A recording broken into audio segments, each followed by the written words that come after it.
Hi friends, good morning. So இன்னைக்கு நம்ம உற்சாகத்தோட நம்ம நாட்டை பத்தி தெரிஞ்சுக்க போறோம். நம்ம நாட்டு நடப்பை பத்தி தெரிஞ்சுக்க போறோம். என்ன அப்படின்னு பாத்தீங்கன்னா, இந்தியா வெர்சஸ் அமெரிக்கா அப்படிதான் போயிட்டு இருக்கு.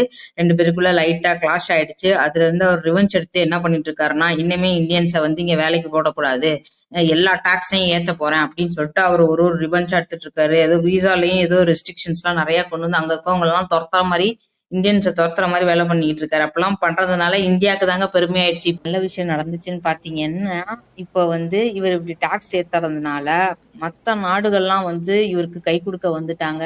இவருக்கு நாங்க டிஸ்கவுண்ட் பண்றோம், $4 மேல நாங்க டிஸ்கவுண்ட் பண்றோம், ரஷ்யா எல்லாரும் வந்து நிக்கிறாங்க. நம்ம நாட்டோட சேர அவ்வளவு பேர் ரெடியா இருக்கிறாங்க.